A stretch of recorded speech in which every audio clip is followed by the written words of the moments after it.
सुप्रभात मित्रों। आज है 6 अगस्त 2022। यूपीएससी प्रीलिम 2023 के लिए 295 ही दिन शेष बचे हुए हैं दोस्तों। आप सभी का हमारे YouTube channel SOC Sumitra online classes के आरएनए सेशन में स्वागत है। तो दोस्तों, डेली की तरह चलते हैं हम अपने न्यूज़ एनालिसिस की ओर। तो देखते हैं दोस्तों, आज 4 टॉपिक हैं हमारे न्यूज़ एनालिसिस करने के लिए दोस्तों। तो फर्स्ट टॉपिक है दोस्तों 26 ग्रीन एक्सप्रेसवे, ठीक है फ्रेंड। और सेकंड टॉपिक है दोस्तों हमारा इंडियाज फर्स्ट पैसेंजर ड्रोन, ठीक है फ्रेंड। थर्ड टॉपिक वही होने वाला है दोस्तों, RBI increase 0.50% RPI, okay friend. वही फोर्थ हमारा न्यूज़ होने वाला है दोस्तों कॉमनवेल्थ गेम, डेली की तरह जैसा कि वो चलता है। तो दोस्तों चलते हैं हम अपने फर्स्ट टॉपिक 26 ग्रीन एक्सप्रेसवे की ओर। तो दोस्तों बात करें तो 2024 तक नितिन गडकरी जी ने, जो राजमार्ग मंत्री जी हैं, उन्होंने बताया कि 26 ग्रीन एक्सप्रेसवे मतलब कि बनाएंगे 2024 के अंत तक।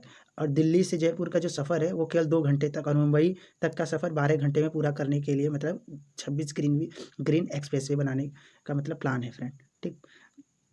वहीं बताते चले फ्रेंड आपको, तो इससे जो मतलब कि जो रफ्तार होगी इस एक्सप्रेसवे पे वो 125 से 130 किलोमीटर प्रति घंटा की रफ्तार से मतलब सफ़र किया जा सकेगा।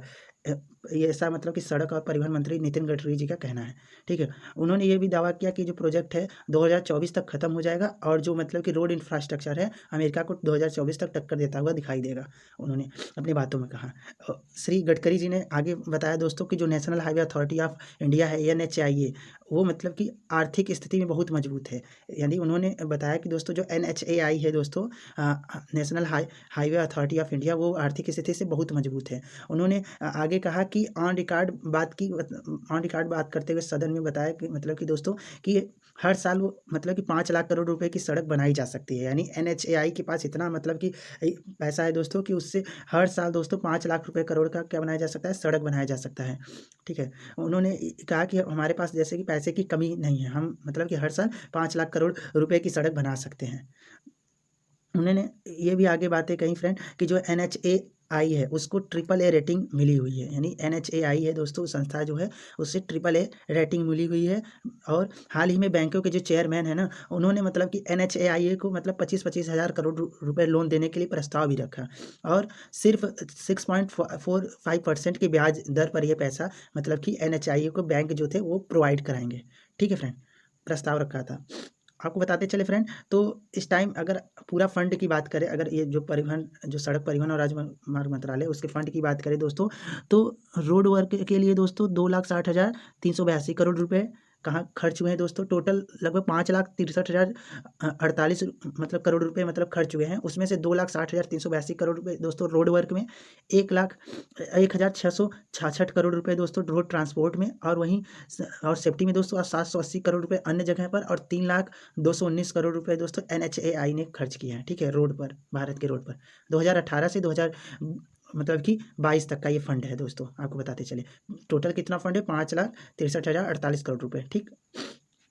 बदलते वाहनों के मतलब कि जो वाहन के नंबर है दोस्तों, उनको बदल दिया जाएगा, यानी उनको नया भी करने का प्लान उन्होंने बताया है। उन्होंने 2 तरीके से मतलब कि ये बातें रखी हैं, मतलब कि टोल जो कलेक्शन है उसको बढ़ाने के लिए 2 तरह की बातें रखी हैं। एक पहली बात ये है कि जो सैटेलाइट है उसके आधारित मतलब टोल सिस्टम, मतलब जिसमें कार में GPS लगा होगा, ठीक है फ्रेंड। यानी जो टोल कलेक्शन मतलब कि किया जाता है, तो पहला उन्होंने बताया कि हम क्या करने वाले हैं, जो टोल कलेक्शन है उसमें सुधार करने वाले हैं। जो पहला मतलब सुधार होगा वो सैटेलाइट के आधारित सिस्टम, मतलब कि GPS लगा होगा कार में, और उसी से उसका खुद ब खुद टोल कट जाएगा। अगर कोई भी कार अगर टोल से गुजरती है तो उसका खुद मतलब कि पैसे उसके अकाउंट से कट जाएंगे, ठीक है फ्रेंड। ये पहला मतलब बात कह रखी। वहीं दूसरी बात उन्होंने ये रखी कि दोस्तों की नंबर जो प्लेट है उसको भी बदल दिया जाएगा, ठीक है। ये तरीका 2019 में ही मतलब नंबर प्लेट बनने के तकनीकी पर काम शुरू भी कर दिया गया है, ठीक है फ्रेंड। अब जो भी कंपनियां मतलब कि इस नंबर प्लेट को बनाएंगी, उनको एक मतलब एक तरह का सॉफ्टवेयर उसमें इंक्लूड करना होगा, जिससे क्या होगा कि कोई भी मतलब कि गाड़ी अगर टोल से गुजरती है तो ऑटोमेटिकली उसके अकाउंट से पैसे क्या हो जाएंगे, कट जाएंगे, ठीक है फ्रेंड। ये 2 तरीके की उन्होंने बातें कही हैं। आपको बताते चले फ्रेंड, जो मतलब कि NHAI है वो 50,000 किलोमीटर लंबी हाईवे नेटवर्क को मेंटेन भी करती है, ठीक है फ्रेंड। जो NHAI है वो 50,000 किलोमीटर लंबी नेटवर्क को क्या करती है दोस्तों, मेंटेन भी करती है। इसकी स्थापना जो हुई थी दोस्तों 1955 में हुई थी। यह देश के 1,32,499 किलोमीटर लंबे नेशनल हाईवे और 50,000 किलोमीटर का मैनेजमेंट का काम देखती है फ्रेंड। जो NHAI है दोस्तों 1955 में इसे एस्टेब्लिश किया गया था, और 1,32,499 किलोमीटर का नेशनल हाईवे में से 50,000 किलोमीटर का नेटवर्क ये खुद अकेले मैनेज करती है, ठीक है, जो मतलब पूरा भारत का 1,32,499 किलोमीटर नेशनल हाईवे है दोस्तों, उसमें से 50,000 ये अकेले खुद मैनेज करती है NHAI। ठीक है, इसका काम बता दें, जो प्रोजेक्ट है दोस्तों, तो अम्ब्रेला हाईवे योजना था। ठीक है, भारतमाला योजना में फंड दिया, मतलब NHAI ने दिया था। इसका उद्देश्य जो था, मतलब NHAI का उद्देश्य जो भारतमाला और अम्ब्रेला हाईवे योजना, उससे मतलब NH लिंकेज वाले जितने भी डिस्ट्रिक्ट है 300 से बढ़ाकर 500 करना था। यानी जो NH लिंकेज यानी NH से लिंकेज जितने भी शहर हैं 300 से लेकर उनको 550 करना था, 550 करना था। और इसके अलावा मतलब कि उसका उद्देश्य दोस्तों बता दें, जो किनारे किनारे पर रेस्ट रूम, ठीक है, फूड प्लाजा और मेडिकल की सुविधाएं भी व्यवस्था कराना था, और उसके किनारे पौधारोपण भी करना था। यानी किनारे किनारे मिट्टी के कटाव को रोकने के लिए वृक्षारोपण भी करना था। इसका उद्देश्य इस NHAI का जो प्रोजेक्ट था भारतमाला और इसके थ्रू, अम्ब्रेला योजना के थ्रू। ठीक है, आपको बताते चले फ्रेंड, तो आधे से भी कम हो जाएगा जो सफ़र है आपको। दिल्ली से जो हरिद्वार का सफ़र है दोस्तों, वो दूरी है 200 कितना 13 किलोमीटर। अब वो उसका मतलब सफ़र में जो बहुत समय लगता था, जो समय लगता था दोस्तों, अभी लगने वाला जो समय 4.5 घंटे है, और एक्सप्रेसवे बनने के बाद 2 घंटे उसका हो जाएगा। वहीं दिल्ली से देहरादून वाला जो सफ़र है दोस्तों, उसका दूरी 249 किलोमीटर है दोस्तों, 5.5 घंटे लगभग लगते हैं दोस्तों सफ़र करने में दिल्ली से देहरादून। तो अब 2 घंटे लगेंगे। तो ऐसे कर ये लिस्टेड बताई गई है दोस्तों। लखनऊ से जो कानपुर वाला जगह है दोस्तों, वहाँ पर जाने के लिए 91 किलोमीटर का डिस्टेंस है, जिसमें 2 घंटे 11 मिनट लगते हैं। अब 35 मिनट में वो रास्ता मतलब कवर किया जा सकेगा। यानी अगर ये एक्सप्रेसवे बनते हैं, जो 26 एक्सप्रेसवे हैं बनते हैं तब। ठीक है, ठीक है फ्रेंड, तो ये लिस्ट है, आप देख सकते हैं फ्रेंड। आगे जो इसका उद्देश्य है, ये जो 26 एक्सप्रेसवे बनेंगे दोस्तों, इसका उद्देश्य यही है कि मतलब कि राजमार्ग बनाते समय उसके साथ साथ वृक्षारोपण का भी काम, मतलब ढांचा तैयार करना है, वायु प्रदूषण और धूल के प्रभावों को भी कम करना है दोस्तों। और जो वृक्ष हैं और झाड़ियाँ हैं, उनसे मतलब कि वायु प्रदूषण के लिए प्राकृतिक उन्मूलकों के रूप में भी जाना जाता है। यानी जो मतलब कि वृक्ष और मतलब कि झाड़ियाँ हैं, वो प्राकृतिक उन्मूलकों के रूप में भी जानी जाती हैं। ठीक है फ्रेंड, गर्मी के दौरान तपती गर्मी के सड़कों में अति आवश्यक छाया प्रदान भी ये करते हैं। ठीक है, अगर गर्मी है, गर्मी के टाइम में ये जो पेड़ पौधे हैं दोस्तों, वो छाया भी प्रदान करते हैं।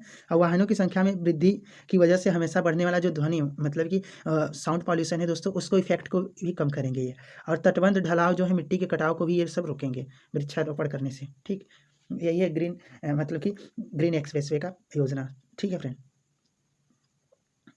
आपको बताते चले फ्रेंड, नेक्स्ट न्यूज़ है हमारा, नेवी ने मतलब कि नेवी के लिए मतलब देश ने पहला पैसेंजर ड्रोन बनाया है, जिसका नाम वरुण है। इसके बात करते हैं दोस्तों। इसकी वजन जो है दोस्तों, ये मतलब कि ये जो मतलब वरुण ड्रोन है, ये 130 किलो वजन उठाने में क्या है, सक्षम है। ठीक है, कैपेबल है। ठीक है फ्रेंड, और जब ये क्रैश होगा तो ये सेफ लैंडिंग कराने में भी सक्षम है। ये पहला, देश का पहला मतलब कि पैसेंजर, मतलब पहला ऐसा मतलब कि ये मतलब कि ड्रोन है जो पैसेंजर को भी बैठा करके उड़ सकता है। पहला ड्रोन है देश का। महाराष्ट्र में भारतीय नौसेना के लिए ये मतलब ड्रोन बनाया गया है दोस्तों। महाराष्ट्र राज्य में ये भारतीय नौसेना के लिए ये पहला पैसेंजर ड्रोन बनाया गया है। ठीक है फ्रेंड, ड्रोन का नाम वरुण है दोस्तों। आपको बताते चले, ये 130 किलोग्राम के वजन को क्या कर सकता है, उठा सकता है। और ये 25 किलोमीटर के सफ़र को क्या करता है दोस्तों, मतलब कि 25 किलोमीटर से ले के सफ़र को 33 मिनट में ही पूरा कर लेता है फ्रेंड। ठीक है, ड्रोन को पुणे के चाकन सागर डिफेंस इंजीनियरिंग कंपनी बनाई है। यानी पुणे का जो चाकन सागर डिफेंस इंजीनियरिंग कंपनी है दोस्तों, इस ड्रोन को पर्टिकुलर बनाया है।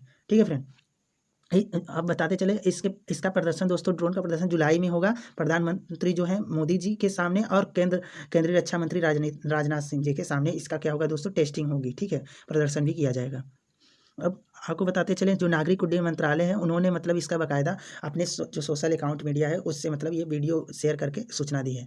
आपको बताते चलिए फ्रेंड, ये तकनीकी खराब होने पर, मतलब कि अगर कोई भी टेक्निकली ख़राब होगा तो ऑटोमेटिकली इसके पैरासूट क्या हो जाएंगे फ्रेंड, खुल जाएंगे। ठीक है, पैरासूट ओपन हो जाएंगे। ठीक, वहीं इसका एक खूबी और है कि मतलब कि ये जहाँ पर मतलब कि एम्बुलेंस जा नहीं सकेगा, तो पर्टिकुलर इससे मतलब कि किसी भी मरीज को वहाँ पर पहुँचाया जा सकता है। वहाँ के मरीज को पर्टिकुलर एम्बुलेंस की व्यवस्था न होने पर भी इसे ले जाया जा सकता है इससे। ठीक है फ्रेंड, 3 महीने में मतलब 3 महीने में शुरू हो जाएगा ये जो इसका टेस्टिंग है दोस्तों, 3 महीने में इसे शुरू कर दिया जाएगा। आपको बताते चलें, और इसको मतलब नेवी अफसर्स के लिए, मतलब नेवी अफसरों को बैठा करके इसकी मतलब कि परीक्षण कराया जाएगा, टेस्टिंग कराया जाएगा। ठीक है फ्रेंड, 3 महीने में इसकी टेस्टिंग स्टार्ट हो जाएगी। आपको बताते, ड्रोन क्या है आपको बताते चले फ्रेंड। ड्रोन एक तरह की मतलब कि मानव क्राफ्ट होता है। ठीक है, मानव द्वारा बनाया गया एक एयरक्राफ्ट होता है। ठीक है फ्रेंड, ठीक है, मानव द्वारा बनाया गया एक तरह का एयरक्राफ्ट होता है ड्रोन दोस्तों। आपको बताते चलें तो ये एक तरह का मतलब कि औपचारिक तौर पे बता दें तो ये अनमैनेड एरियल व्हीकल्स या अनमैनेड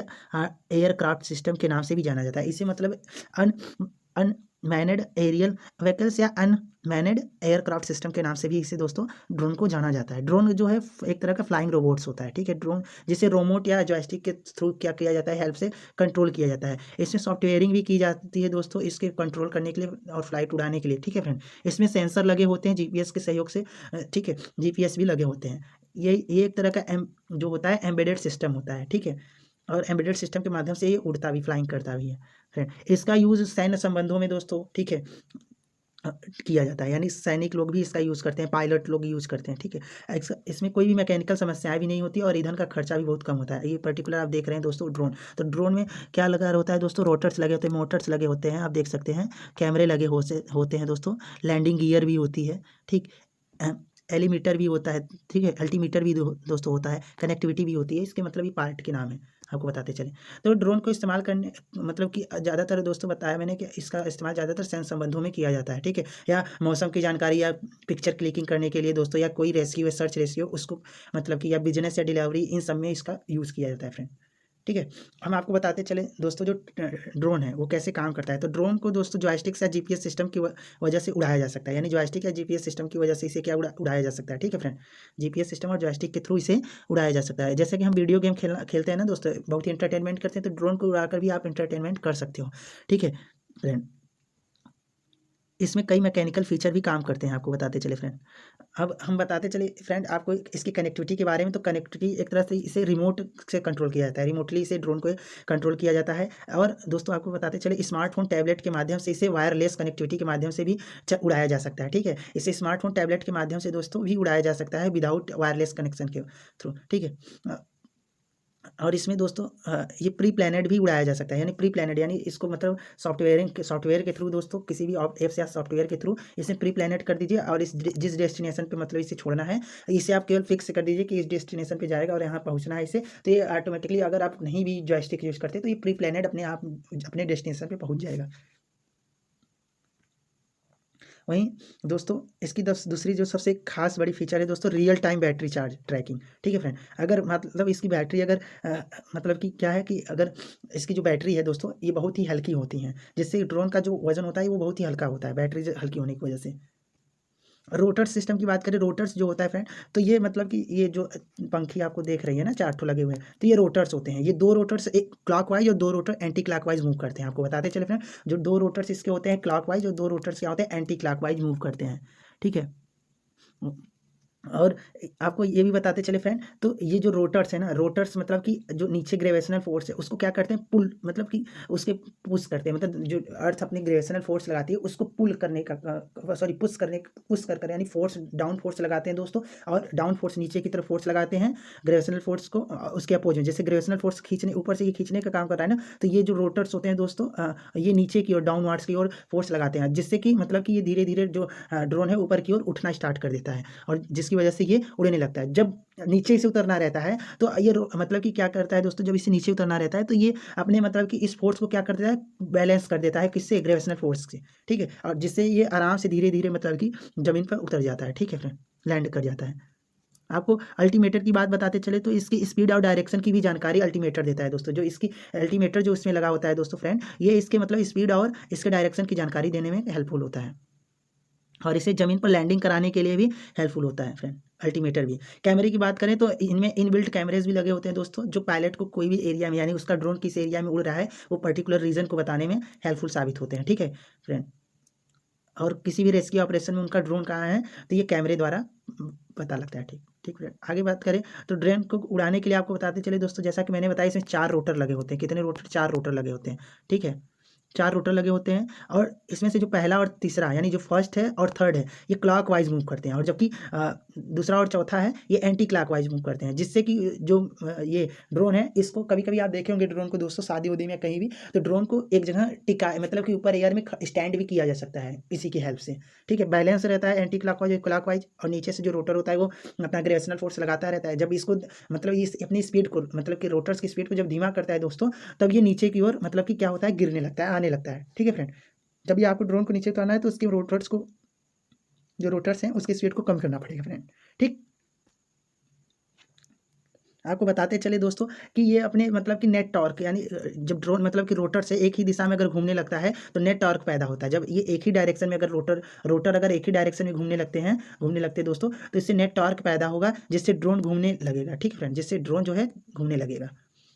टॉर्क आप जानते हैं ना, घूर्णन दोस्तों। तो अगर जब सभी मतलब कि रोटर्स एक ही डायरेक्शन में, जैसे कि मैंने आपको बताया कि ये जो एंटी क्लॉकवाइज घूमते हैं ना, तो अगर ये जैसे मैंने बताया कि फर्स्ट और थर्ड क्लॉकवाइज घूमता है और सेकंड और फोर्थ एंटी क्लॉकवाइज, तो अगर ये एक ही डायरेक्शन में सभी घूमने लगेंगे तो ये भी मतलब कि नेट टॉर्क पैदा होगा जिसके कारण ठीक है फ्रेंड, अगर ये एक ही डायरेक्शन में घूमने लगे मतलब चारों जो रोटर्स हैं एक ही डायरेक्शन में घूमने लगेंगे तो नेट टॉर्क उत्पन्न होगा दोस्तों, और जिससे ड्रोन है वो घूमने लगेगा, चारों तरफ नाचने लगेगा। ठीक, इसमें न्यूटन का थर्ड लॉ भी यूज होता है दोस्तों। अगर आपको बताते चले तो जो ड्रोन है ऊपर की तरफ अगर वो मतलब कि जैसा कि मैंने बताया ग्रेविटेशनल फोर्स, मान लीजिए ये अर्थ है, यहाँ पे हमें ड्रोन उड़ा रहे हैं, ठीक है, तो ड्रोन का जो रोटर से नीचे की ओर फोर्स लगाता है, ग्रेविटेशनल फोर्स आप जानते हैं अर्थ अपनी ओर खींचने का काम करता है, तो इसे पुश करता है। ठीक है, ये जो मतलब कि पर्टिकुलर ड्रोन है इस फोर्स को क्या करता है, पुश करता है, ढकेलने का काम करता है और अपना फिर ऊपर उठने लगता है, इंक्रीज करने लगता है जो हमारा पर्टिकुलर ड्रोन है। ठीक है, यहाँ पर कौन सा फोर्स लगता है, न्यूटन का थर्ड लॉ लगता है।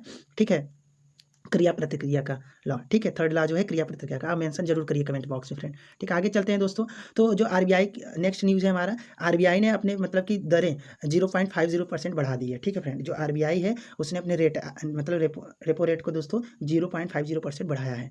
ये 20 साल मतलब 20 साल वाले को 30 लाख के होम लोन पर EMI करीब 900 रुपये से ज़्यादा देने होंगे, अब ज़्यादा देने होंगे। ठीक है फ्रेंड, जैसा कि मतलब ये एग्जांपल है, आपको बताते चलते हैं। आरबीआई ने जो रेट बढ़ाया है उसको आप ध्यान में देते चलिए, 0.50% बढ़ाया है। ठीक है फ्रेंड, आपको इससे पहले महंगाई के बारे में रूबरू होना होगा। इस टॉपिक को पढ़ने के लिए दोस्तों पहले आपको महंगाई के बारे में जानना होगा। तो मैं आपको पहले महंगाई के बारे में बताते चलता हूँ। तो महंगाई क्या होता है फ्रेंड, और रिवर्स रेपो रेट और ये सब ना, रेपो रेट क्या होता है। तो महंगाई जो होता है दोस्तों, टाइप्स ऑफ जो इन्फ्लेशन होता है दोस्तों, वो कितने 3 टाइप का होता है। ठीक है, कितने टाइप का, 3 टाइप का होता है। ठीक है, डिमांड पुल जो इन्फ्लेशन होता है वो होता है दोस्तों, दूसरा होता है कॉस्ट पुल इन्फ्लेशन, ठीक है, और दूसरा होता है मॉडरेट इन्फ्लेशन। यहाँ पर आपको 5-6 दिए हैं। हाइपर इन्फ्लेशन भी होता है और क्रिपिंग इन्फ्लेशन भी होता है दोस्तों, सप्रेस्ड भी इन्फ्लेशन भी होता है। बट मेनली 3 टाइप के इन्फ्लेशन होते हैं। जो 4 टाइप के इन्फ्लेशन होते हैं रेट के अकॉर्डिंग होते हैं, और कंडीशन के अकॉर्डिंग 3 ही टाइप के हमारे क्या होते हैं दोस्तों, इन्फ्लेशन होते हैं। अगर कंडीशन रीजन के अकॉर्डिंग देखेंगे 3 टाइप के हमारे इन्फ्लेशन होते हैं। पहला होता है डिमांड पुल दोस्तों, और दूसरा होता है कॉस्ट पुश, और तीसरा होता है स्ट्रक्चरल। ठीक है, अगर वही बात करें डिमांड पुल की बात करें दोस्तों, तो डिमांड पुल जो इन्फ्लेशन होता है, जैसे कि किसी प्रोडक्ट का मांग बढ़ जाए दोस्तों, और वो प्रोडक्ट क्या हो मार्केट में किसी भी मतलब कि ये जो डिमांड पुल होता है ये किसी प्रोडक्ट की मांग मतलब डिमांड बढ़ जाने से होती है। ठीक है, तो जैसे कि अगर अर्थव्यवस्था में ढेर सारे मतलब कि पैसा मतलब कि तरलता आ गई है, यानी मुद्रा मतलब कि जो करेंसी है उसमें अगर लिक्विडिटी आ जाती है, उपभोक्ता के पास इतने पैसे होते हैं कि वो बहुत सारी चीज़ें खरीदने लगता है। ठीक है, अंदर मान लीजिए मैं फॉर एग्जांपल कि मान लीजिए एक कोई क्षेत्र है, वहाँ पर खूब सारे मतलब कि क्या होने लगे दोस्तों, बहुत सारे अर्निंग होने लगी, इनकम आने लगी वहाँ के लोगों की। तो वहाँ पर कुछ गरीब लोग भी होंगे, पुअर लोग भी होंगे, और कुछ रिचेस्ट लोग भी होंगे। जो रिचेस्ट लोग हैं उनकी इनकम ज़्यादा है दोस्तों, तो उनका डिमांड भी ज़्यादा होगा। ठीक है, अगर वो पुअर लोग हैं तो वो मतलब कि उनके उनके पास इनकम कम है फ्रेंड, तो वो मतलब कोई चीज़ है उनको कम पैसे में खरीदने की कोशिश करेंगे। तो दोस्तों अगर ज़्यादातर अगर मान लीजिए उस पर्टिकुलर रीजन में मोर देन रिचेस्ट पर्सन हो जाते हैं, तो क्या होता है कि दोस्तों इससे क्या हो जाता है, डिमांड बढ़ जाता है, डिमांड उस क्षेत्र में मांग बढ़ जाती है हर एक चीज़ की। ठीक है, जब मांग बढ़ जाती है दोस्तों, तो इससे दोस्तों डिमांड पुल इन्फ्लेशन का जन्म होता है। ठीक है, इसी को मतलब कि मतलब कि डिमांड पुल जो इन्फ्लेशन है उसकी मतलब कि मांग होने लगती है, आपको बढ़ जाती है। आपको बताते चले किसी भी अर्थव्यवस्था के लिए, अगर कोई भी अर्थव्यवस्था इकोनॉमिक्स है दोस्तों, मांग बढ़ने के कारण मांग जनित मतलब कि जो डिमांड पुल इन्फ्लेशन है वो उत्पन्न होती है। यदि अर्थव्यवस्था में जो मुद्रा प्रवाह है यानी तरलता उसकी बढ़ गई, यानी जो करेंसी उसकी तरलता अगर बढ़ जाती है दोस्तों, लिक्विडिटी, जैसे कि मैंने बताया कि जो रिचेस्ट लोगों में ज़्यादा हो गए और उनके पास पैसे ज़्यादा हैं, तो मांग ऑटोमेटिकली बढ़ जाएगी। तो उपभोक्ता के पास अधिशेष जो धनराशि बचती है, यानी मान लीजिए कोई भी इन्फ्लेशन है, अगर उपभोक्ता है उसके पास जो भी धनराशि बच जाती है, यानी ढेर सारे पैसे हो गए दोस्तों, रिचेस्ट पर्सन है और उसने 100 रुपये ले गए मार्केट में, तो उसने 75 रुपये खर्च किए, 25 रुपये इसके 25 रुपीज़ बच गए। तो फ्रेंड जो है जो मुद्रा मतलब कि उसके जो बच गए हैं, तो आपको बताते चले दोस्तों धन हाँ, उपभोग का जो उद्देश्य है उससे अर्थव्यवस्था में मांग बढ़ती है। ठीक है फ्रेंड, उपभोग के जो उद्देश्य है उससे अर्थव्यवस्था में क्या होता है, बढ़ती हैं, मांग बढ़ती है। यदि इस बढ़े हुए मांग को सही समय पर आपूर्ति ना हो, अगर मान लीजिए अगर प्रोडक्ट है, अगर मान लीजिए कोई रमेश है, इनके पास 100 रुपये है, ठीक है, वो गए मार्केट मिठाई खरीदने, मिठाई खरीदने गए, उनको मतलब कि 2 किलो मिठाइयाँ चाहिए था, लेकिन वो गए मतलब दोस्तों तो 100 रुपये में फॉर एग्जाम्पल बता रहा हूँ फ्रेंड, उनको 2 किलो मिठाइयाँ चाहिए थी, लेकिन था मिठाई 1 ही किलो, तो मतलब कि 1 ही किलो मिठाई था, तो ये मान लीजिए 100 रुपये ले गए थे, 100 रुपीज़, तो 1 किलो मिठाई 50 रुपये का लेकर चले आए, तो इनके पास 50 रुपये क्या हो जाएंगे, सेव हो जाएंगे, बच जाएंगे। तो ये भी जो कारण बनता है दोस्तों, ये डिमांड पुल इन्फ्लेशन का कारण बनता है। तो आपको बताते चले इन्फ्लेशन क्या है दोस्तों। आप इन्फ्लेशन, एक महंगाई एक वर्ड है, इसे आप सुन रहे हैं, तो इन्फ्लेशन एक ऐसा रेट, एक ऐसा मतलब कि रेट होता है, फिक्स रेट होता है दोस्तों, जिसपे जो मतलब कि मुद्रा है उसकी रेट क्या होती है, कम होती चली जाती है। करेंसी जो है एक ऐसा रेट होता है, मतलब कि जो इन्फ्लेशन है एक ऐसा रेट होता है जिसपे जो करेंसी है उसका रेट क्या हो जाता है, मतलब उसका दाम घट जाता है, जो मुद्रा है उसकी दाम घट जाती है। ठीक है फ्रेंड, और जो वस्तु है, प्रोडक्ट है, उसके रेट क्या हो जाते हैं, इंक्रीज कर जाते हैं, उनके रेट क्या कर जाते हैं, इंक्रीज कर जाते हैं। यानी जैसे ही करेंसी गिरेगी, जो प्रोडक्ट है उसका रेट बढ़ जाएगा। ठीक है फ्रेंड, यही जो एक मिडिल पॉइंट है, यही इन्फ्लेशन कहलाता है इसे। ठीक है, आपको बताते चले फ्रेंड, तो मांग बढ़ जाती है, तो ऐसे ही मतलब कि आपको बता दिया डिमांड पुल। वहीं लागत जनित जो होते हैं दोस्तों, अगर कॉस्ट पुश इन्फ्लेशन होता है तो आपको बताते चलें, उत्पादन में अगर मतलब प्रोडक्टिविटी बढ़ गई है दोस्तों ना, तो ये अगर प्रोडक्टिविटी बढ़ जाने के कारण जो भी मतलब कि कॉस्ट पुल इन्फ्लेशन की उत्पत्ति होती है। ठीक है फ्रेंड, अगर प्रोडक्टिविटी बढ़ जाती है, प्रोडक्टिविटी प्रोसेस बढ़ जाती है, तो दोस्तों कॉस्ट पुल इन्फ्लेशन की क्या होती है, उत्पत्ति होती है। इसका मांग अप्रत्यक्ष संबंध से हो सकता है, इसका जो मांग होता है अप्रत्यक्ष संबंध से हो सकता है दोस्तों, जैसे कि कच्चे माल है, कच्चा तेल है, ठीक है, कच्चा तेल है, उसका रेट बढ़ जाता है, तो आपको पता है दोस्तों कच्चे तेल का जैसे ही रेट बढ़ेगा तो डीजल का भी तो रेट बढ़ जाएगा। अब डीजल का रेट बढ़ेगा तो डीजल से चलने वाली जितनी भी गाड़ियां हैं कैरी कर प्रोडक्ट को ले जाती हैं, तो कैरी कर अगर किसी दूसरी जगह प्रोडक्ट ले जाती हैं तो वो कैरी की गई मतलब कि जो भी प्रोडक्ट है उसके भी रेट क्या हो जाएंगे, बढ़ जाएंगे। यही हमारा क्या है दोस्तों, कॉस्ट पुश इन्फ्लेशन है। वहीं अगर स्ट्रक्चर इन्फ्लेशन की बात करें दोस्तों, तो स्ट्रक्चर इन्फ्लेशन जैसे कि जो आपके नियम कानून है, ठीक है, जो आपकी मतलब कि यहाँ की जैसे हमारे यहाँ की RBI है, उसके जो नीति है, नियम है, कानून है, वो कैसे, उस पर डिपेंड करती है स्ट्रक्चरल इन्फ्लेशन, यानी जो स्ट्रक्चरल महंगाई उस पर डिपेंड करती है। तो ये स्ट्रक्चरल इन्फ्लेशन कब आती है, जब आपके देश में करप्शन ज़्यादा, कालाबाजारी ज़्यादा होता है, जमाखोरी ज़्यादा होती है, तब दोस्तों ये स्ट्रक्चरल इन्फ्लेशन देखने को मिलता है। ठीक है, अगर बात करें दोस्तों, तो रेट के आधार पर अगर बात करें, तो रेट के आधार पर 4 टाइप के हमारे इन्फ्लेशन होते हैं। क्रीपिंग इन्फ्लेशन होता है, दूसरा वॉकिंग इन्फ्लेशन होता है दोस्तों, जिसे को हम ट्रॉटिंग इन्फ्लेशन कहते हैं, तीसरा रनवे इन्फ्लेशन होता है, चौथा हाइपर इन्फ्लेशन होता है। ठीक है फ्रेंड, तो क्रीपिंग इन्फ्लेशन का जो रेट होता है दोस्तों, उसका वृद्धि दर जो होता है दोस्तों, जो इन्फ्लेशन का वृद्धि दर होता है क्रीपिंग इन्फ्लेशन का, वो 3% तक होता है, 3% होता है। ये आपको ज़्यादातर डेवलपमेंट कंट्री जैसे अमेरिका में इस टाइप के मतलब कि क्रीपिंग टाइप के इन्फ्लेशन देखने को मिलते हैं। ठीक है फ्रेंड, यानी जिसकी इन्फ्लेशन होती है 3% तक होती है क्रीपिंग इन्फ्लेशन की। वहीं अगर वॉकिंग यानी ट्रोटिंग इन्फ्लेशन है दोस्तों, तो ट्रोटिंग इन्फ्लेशन का जो मतलब कि रेट होती है दोस्तों 3 से लेकर 10% के बीच होती है।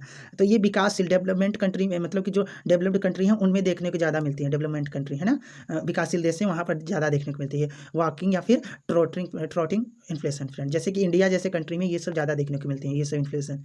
ठीक, वहीं रनवे इन्फ्लेशन जो है दोस्तों, उसका जो रेट होता है दोस्तों वो 10% से ज़्यादा होता है, 10% से 30% के बीच में रहता है रनवे इन्फ्लेशन। ठीक है फ्रेंड, ये आप इसकी बात अगर करेंगे तो जैसे कि आप इस टाइम श्रीलंका का कंडीशन देख सकते हैं, तो रनवे से भी शायद अभी ज़्यादा हो गया है दोस्तों, लेकिन रनवे के अंदर में है वो। ठीक है, जो श्रीलंका का कंडीशन है रनवे में है। ठीक है, पाकिस्तान का कंडीशन तो रनवे इन्फ्लेशन में आता है। ठीक है, वहीं लास्ट है हाइपर यानी गैलोपिंग इन्फ्लेशन। तो गैलोपिंग जो हाइपर इन्फ्लेशन है दोस्तों, वो दोस्तों जब मतलब कि वहाँ का जो रेट मतलब कि जो रेट है वो 30% से ज़्यादा हो जाता है। जैसे कि टर्की का कंडीशन ऐसा है। ठीक है फ्रेंड, टर्की का कंडीशन जो है ऐसा है हाइपर इन्फ्लेशन में, जिसमें दोस्तों जो इन्फ्लेशन है उसको कंट्रोल करना इम्पॉसिबल हो।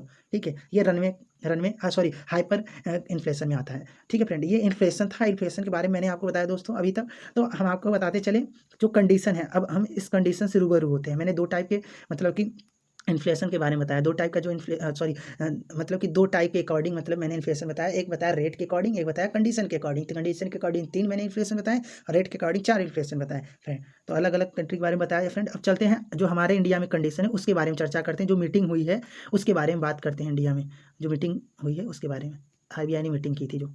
तो दोस्तों जो GDP का अनुमान है दोस्तों, तो 2023 तक भारत का GDP का अनुमान 7.2% मतलब आंका गया, अनुमान लगाया गया है। ठीक है फ्रेंड, GDP RBI के द्वारा।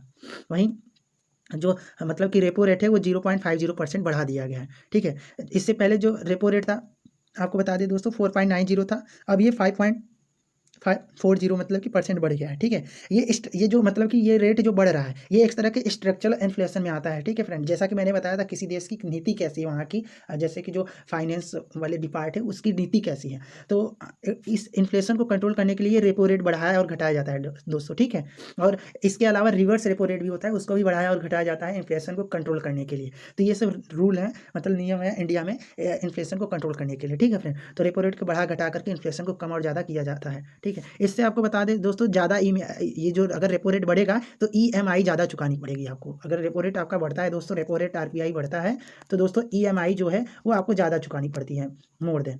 ठीक है, आपको आगे लेते चले फ्रेंड, तो जो रेपो रेट है, रेपो रेट की दर वो होती है जिस पर मतलब RBI बैंकों को कर्ज देता है। आपको बताते चले भी रेपो रेट के बारे में, आपको बताते चलेंगे फ्रेंड रेपो रेट के बारे में। तो हम आपको पहले ये फैक्ट कुछ बताते हैं, अगर पहले रेपो रेट और उसके बारे में आपको क्लियर कराते चलें, रिवर्स रेपो रेट के बारे में फ्रेंड, तब आपको ये बातें समझ में आएंगी। तो हम फ्रेंड चलते हैं रेपो रेट के बारे में। हाँ, रेपो रेट के बारे में बताते चले फ्रेंड। रेपो रेट क्या है, तो मान लीजिए कोई एक पर्टिकुलर बैंक है, मान लीजिए स्टेट बैंक SBI है ना, और ये RBI है, रिजर्व बैंक ऑफ इंडिया। ठीक, अब जो रेपो रेट होता है दोस्तों, ये आरबीआई मतलब कि इनको जिस रेट पे, मान लीजिए SBI है, एसबीआई को मान लीजिए दोस्तों क्या लेना है, SBI को उधार लेना है RBI से।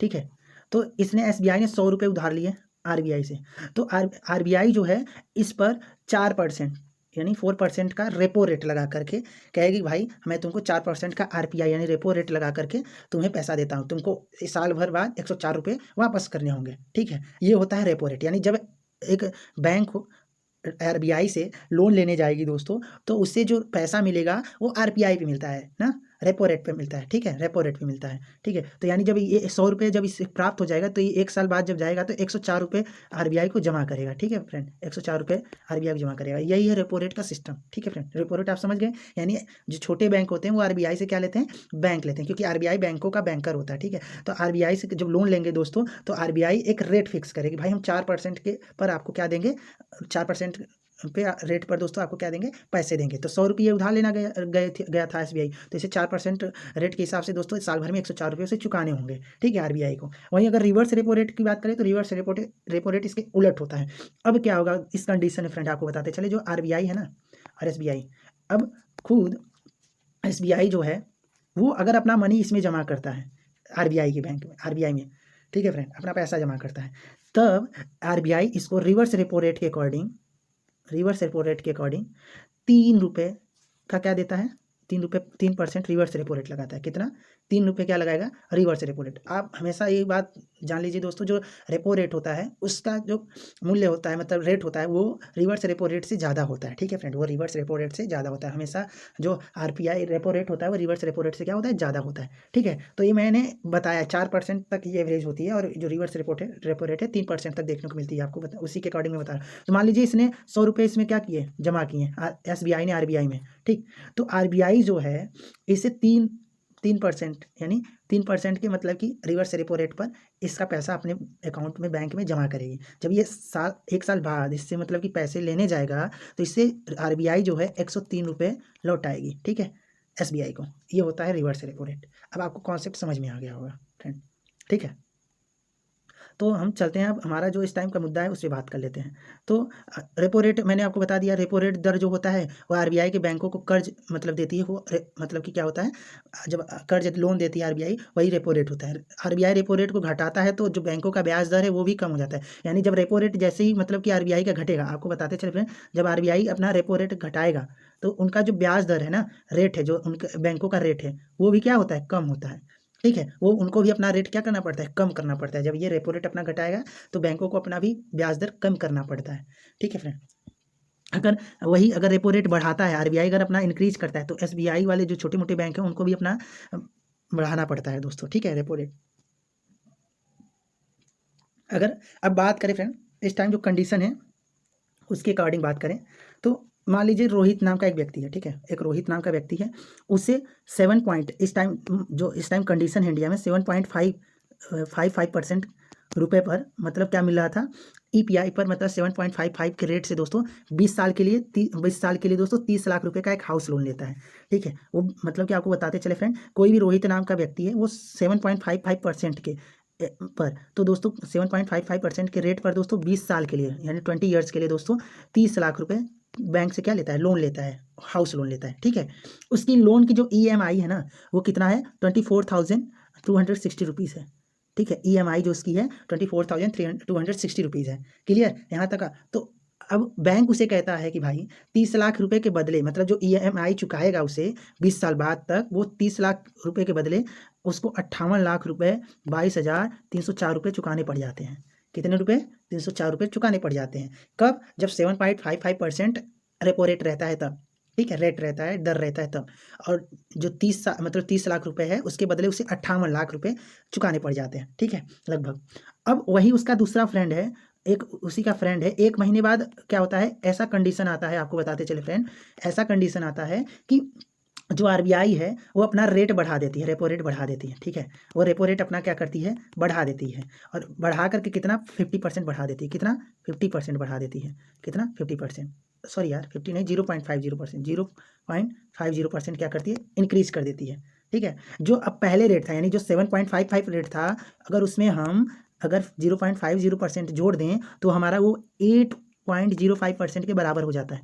ठीक है, यानी अब जो लोन होगा 8.05% के रेट पर, वही जो लोन था यानी 20 साल के लिए 30 लाख रुपए का लोन, अब उसे 8.05% के रेट पर ईएमआई चुकानी पड़ेगी। यानी जो ईएमआई अब चुकानी पड़ेगी वो दोस्तों उसे 25,187 रुपये, यानी जो रोहित का दोस्त है उसको 25,187 रुपये ईएमआई चुकानी होगी, जो कि रोहित जो चुका रहा था उससे 927 रुपये ज़्यादा होगा। ठीक है फ्रेंड, यानी रोहित कितना चुका रहा था ईएमआई, वही अगर बात करें दोस्तों तो रोहित जो चुका रहा था, सॉरी फ्रेंड, तो आप देख सकते हैं रोहित जो चुका रहा था, हाँ, रोहित जो ईएमआई चुका रहा था वो कितना था दोस्तों, 24,260 रुपये। लेकिन अब उसका फ्रेंड कितना चुकाएगा ईएमआई, 25,187 रुपये, यानी 927 रुपये ज़्यादा अब चुकाएगा, क्योंकि रेट बढ़ा है तो उसे ईएमआई भी ज़्यादा चुकानी होगी। और वही 20 साल बाद की बात करेंगे तो 60,44,793 रुपये वो उसे चुकानी पड़ेगी। ठीक है, और रोहित से कंपेयरिंग करेंगे तो रोहित से वो 2,22,489 रुपये ज़्यादा चुकाएगा। वही सेम कंडीशन आपको बता दें, केवल क्या है,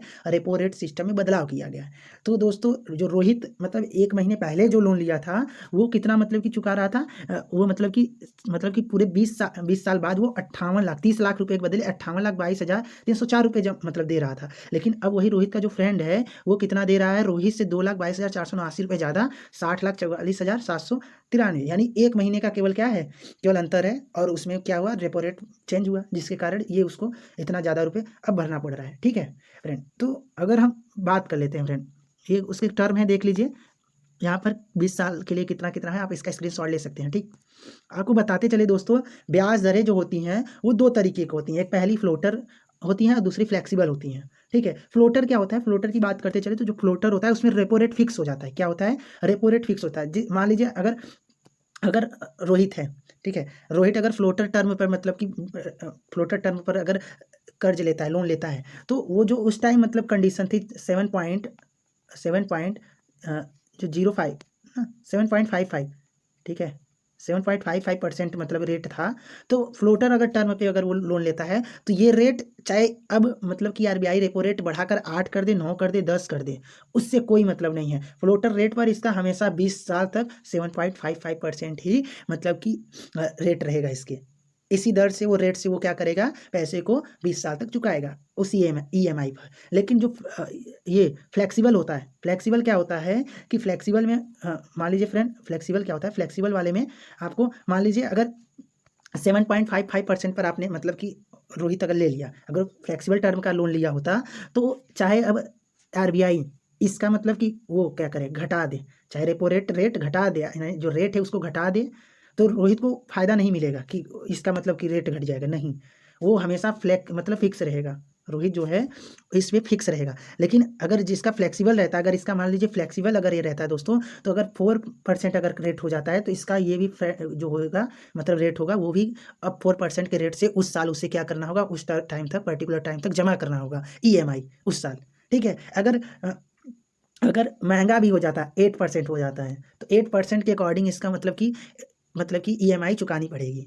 तो यानी फ्लोटर वाले में फिक्स हो जाता है कि 20 साल तक एक ही रेट से मतलब पैसे चुकाने होंगे, और फ्लेक्सिबल वाले में क्या होता है, घटता बढ़ता रहता है। अगर 4% हो गई तो आपको फ़ायदा है, चलो भाई चांदी है, ठीक है, हाँ गोल्ड भी है, हाँ तो मस्ती है। अगर बढ़ जाता है रेट तो आपको घाटा लगता है, ठीक है फ्रेंड, आपको हम बताते चले, ठीक है। तो ये है इसका टर्म पूरा आपको बताते चले। आप यहाँ आरबीआई के बारे में वही आपको बताते चले दोस्तों, 4 महीने में, पिछले 4 महीने की बात करें 1.40% रेट बढ़ी है, ठीक है फ्रेंड। ये कुछ टाइम दिए हैं, टाइम ड्यूरेशन कब कब कितना बढ़ी है तो आप देख सकते हैं इसमें, ठीक है। आरबीआई ने रेपो रेट 4% स्थिर रखी थी स्टार्ट में, साल के स्टार्ट में। फिर आपको बता दें कि 2 से 3 मई में इमरजेंसी मीटिंग कर रेपो रेट को 0.40% बढ़ाकर 4.040 कर दिया था, ठीक है। वही 22 मई को दोस्तों 2020 में फिर रेपो रेट में बदलाव हुआ दोस्तों, ठीक है। और इससे ऐसे से बढ़ते बढ़ते इस टाइम कितना है, 7 पॉइंट समथिंग है, ठीक। अब आरबीआई के कुछ बारे में बात कर ले दोस्तों, तो ये एक तरह से आरबीआई जो होता है इकोनॉमिक के देश की इकोनॉमी को कंट्रोल करने का काम करता है, एक संस्था है, ठीक है, एक बैंक है। इसे 1935 में एस्टेब्लिश किया गया था। आरबीआई का जो हेड ऑफिस है दोस्तों बता दें, पहले कोलकाता में था, ठीक है। 1937 में यह मुंबई ट्रांसफर हो गया। आरबीआई का पहला प्राइवेट, यानी पहले ये प्राइवेट था, आरबीआई जो था पहले प्राइवेट था दोस्तों। 1949 में भारत सरकार के अधीन हुआ, ठीक है फ्रेंड। वहीं आरबीआई का सबसे बड़ा अधिकारी इसका गवर्नर होता है, ठीक है फ्रेंड। जो आरबीआई का सबसे बड़ा अधिकारी इसका गवर्नर होता है। निजी और विदेश बैंक हैं उसे मतलब कि भारत में खोलने के लिए लाइसेंस भी देता है आरबीआई, ठीक है, जो प्राइवेट और सरकारी बैंक है। आपको बताते चले फ्रेंड कि जो आरबीआई मतलब पहले गवर्नर इसके असबर्न स्मिथ थे, यानी जो आरबीआई है उसके पहले गवर्नर कौन थे, स्मिथ जी थे। अभी इसके गवर्नर जनरल गवर्नर कौन है, शक्तिकांत दास जी हैं। ये 25वें गवर्नर हैं, ठीक है फ्रेंड। गवर्नर केंद्र मंत्री भी मतलब भी रहे हैं, ठीक है। आरबीआई के 2 गवर्नर दोस्तों केंद्र मंत्री भी रहे हैं। आरबीआई के तीसरे गवर्नर सीडी देशमुख के बाद में केंद्रीय मंत्री भी बने थे, ठीक है। मनमोहन सिंह भी दोस्तों प्रधानमंत्री भी बन चुके हैं, आरबीआई के गवर्नर भी बन चुके हैं, ठीक। आरबीआई के जो चौथे गवर्नर थे बेनगल रामाजी राव, उनका कार्यकाल सबसे लंबा रहा था दोस्तों, आपको बताते चले। ये 2774 दिन के लिए गवर्नर बने थे। वहीं अमिताभ घोष की बात करें तो दोस्तों इस पद पर सबसे कम दिन पर 20 दिन तक केवल थे, ठीक है। वहीं कम दिन तक मतलब कि सर्विस प्रोवाइड करे थे। आज़ादी के बाद से 1948 तक आरबीआई ने पाकिस्तान के केंद्रीय बैंक के रूप में भी काम किया है दोस्तों। 1948 तक, यानी जो आरबीआई है दोस्तों पाकिस्तान का भी केंद्रीय बैंक रह चुका है। आपको बताते चले गवर्नर साहब जो शक्तिकांत दास ने, उन्होंने क्या किया, तो उन्होंने बताया कि रेपो रेट जो है 0.50% बढ़ने की अनुमान है, और जो ईयरली जीडीपी ग्रोथ है वो 7.2% बरकरार रहेगा दोस्तों, उन्होंने ये बताया। और सप्लाई बढ़ने से खाने के तेल में भी कीमतों में भी कमी आएगी फ्रेंड, सप्लाई बढ़ने से, ठीक है। वहीं साल में 6.7% महंगाई संभव है, ठीक है। यानी इस साल जो 2023 के लास्ट तक दोस्तों, यानी 2022 वाले लास्ट तक दोस्तों बताया गया कि जो महंगाई है वो 6.7% की होने की संभावना है। अब करंट अकाउंट डिफिसिट की चिंता की बात भी नहीं है, उन्होंने बताया। और जो भारतीय अर्थव्यवस्था पर महंगाई का असर है वो भी बताया, उस पर ग्लोबल स्तर पर जो महंगाई है उसकी भी चिंता का विषय है दोस्तों, उन्होंने बताया। और एमएसएफ पर दोस्तों 5.15% से बढ़कर 5.65% की बात कही। जो एमपीसी बैठक है उसमें कमोडिटी रुख वापस लेने का भी फोकस किया दोस्तों। अप्रैल के मुकाबले महंगाई में कमी आएगी, इन्होंने ये भी बात कही। वहीं शहरी मांगों में सुधार देखने को मिल रहा है। बैंकों में क्रेडिट ग्रोथ सालाना 14% की बढ़ोतरी हुई है, बताया गया। अब बेहतर मानसून से ग्रामीण मांग में बढ़ोतरी होगी। आप देख सकते हैं दोस्तों 6.7% यहाँ पर आप ग्रोथ रेटिंग देख सकते हैं, ठीक है, महंगाई की कितनी मतलब रहने वाली है। तो दोस्तों ये सब चीज़ें हो गए दोस्तों। अमेरिका में 0.75% का दोस्तों क्या हुआ है, इजाफा हुआ है, आपको बताते चले, ठीक है। 1980 के बाद से सबसे ज़्यादा महंगाई इस टाइम मतलब अमेरिका मतलब झेल रहा है फ्रेंड, ठीक है। आरबीआई के फैसले पर कुछ मतलब कि एक्सपर्टों का कहना है, वो यहाँ पर दिया गया, आप देख सकते हैं दोस्तों, स्क्रीनशॉट लेकर पढ़ सकते हैं, ठीक है। महंगाई के मैंने बारे में आपको बता दिया दोस्तों, महंगाई क्या है, महंगाई की टाइप बता दिए फ्रेंड, ठीक है। हाँ, नेक्स्ट हमारा लास्ट टॉपिक होने वाला है कॉमनवेल्थ गेम्स के बारे में दोस्तों। 8वां दिन कैसा रहा देश के लिए, इसके बारे में बात कर लेते हैं दोस्तों। तो कुश्ती में बजरंग पूनिया ने मतलब गोल्ड मेडल जीता है, ठीक है, ठीक। वहीं आपको बताते चले कॉमनवेल्थ गेम्स के 8वें दिन दोस्तों कुश्ती में पहला गोल्ड किसने दिलाया दोस्तों, तो बजरंग पुनिया ने, ठीक है। 65 kg फ्री स्टाइल फाइनल में दोस्तों कनाडा के लचलान जो थे उनको 9-2 से मात दी थी। इससे पहले उन्होंने सेमीफाइनल में इंग्लैंड के जॉर्ज जेम को 10-0 से हराया था, ठीक है फ्रेंड। 2018 में दोस्तों कॉमनवेल्थ गेम्स में पुनिया गोल्ड मेडल भी मतलब जीते थे, और 2014 में सिल्वर मेडल जीते थे। अंशु मलिक भी जीत कर मतलब सिल्वर जीती हैं फ्रेंड, अंशु मलिक जी जो हैं, ये आप फोटो में देख सकते हैं बजरंग पुनिया जी को फ्रेंड। और कुछ ही देर में आपको बताते चले जो फ्रेंड कि भारत और पाकिस्तान के बीच जो मुकाबला खेला गया था दीपक पुनिया, उसमें दोस्तों 86 केजी फ्री स्टाइल में पाकिस्तान के मोहम्मद इनाम से भिड़ेंगे। आपको कुछ देर में ये मतलब कि गेम स्टार्ट होगा, आपको बताते चले फ्रेंड। साक्षी मलिक भी दोस्तों गोल्ड मेडल जीत चुकी हैं, आपको बताते चले। और इस टाइम जो मोहित ग्रेवल पुरुष के 125 केजी फ्री स्टाइल में कनाडा के अमरी ढेसी को से हार गए हैं फ्रेंड, ठीक है। साक्षी मलिक गोल्ड मेडल जीत चुकी हैं फ्रेंड, ये न्यूज़ में है, यहाँ पर वीडियो में लगा नहीं था, लेकिन साक्षी मलिक ने गोल्ड मेडल जीत लिया है फ्रेंड। वहीं टेबल टेनिस में मनिका और साथियाना को मिली हार दोस्तों, ठीक है। और जो शरत और श्रीजा हैं वो सेमीफाइनल में प्रवेश कर गए हैं। और कदाम्बी और श्रीकांत ने भी अपना अपना मैच जीता है दोस्तों। पीवी सिंधु ने भी अपना मैच जीता है दोस्तों, ठीक। आगे बात कर लेते हैं, जो भवीना है उनकी मेडल भी पक्का हो गया है दोस्तों, वो भारतीय रिले टीम के फाइनल में पहुंच गई हैं। और टेनिस में शरत और कमलप्रीत क्वार्टर फाइनल में पहुंच गए हैं फ्रेंड। तो दोस्तों यहाँ पर अगर बात करें तो ये दोस्तों इंडिया का पोजीशन अभी 6th है, लेकिन अभी करंट अगर बात करें दोस्तों तो इंडिया का पोजीशन में सुधार आया फ्रेंड। आपको एक मिनट फ्रेंड, इंडिया की कंडीशन में सुधार आया दोस्तों, मैं आपको ये स्लाइड पर्टिकुलर दिखाता हूँ, ठीक है फ्रेंड।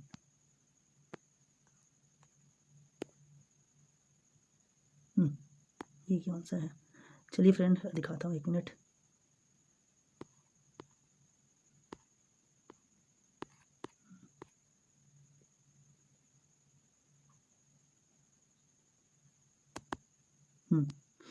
ये दोस्तों ये इंडिया का कंडीशन मतलब कि दोस्तों अब इंडिया 5th स्थान पर है, ठीक है फ्रेंड। इंडिया किसरे स्थान पे 5th, यानी आज इंडिया के कुल कितने गोल्ड मेडल हो गए फ्रेंड, आपको बताते चले दोस्तों। तो इंडिया के दोस्तों कुल 9 गोल्ड मेडल हो गए हैं, ठीक है फ्रेंड। इंडिया के कुल कितने 9 गोल्ड मेडल हो गए हैं 8वें दिन दोस्तों, आपको बताते चले। और 26 मतलब कि टोटल मेडल के साथ इंडिया क्या है टॉप 5 में आ गया है, ठीक है फ्रेंड। वही साउथ अफ्रीका और स्कॉटलैंड को पीछे छोड़ दिया इंडिया ने। तो ठीक है फ्रेंड, आज के लिए इतना ही। Thanks for watching my video friend, ठीक है। कल मिलते हैं फिर इसी टाइम, ओके बाय।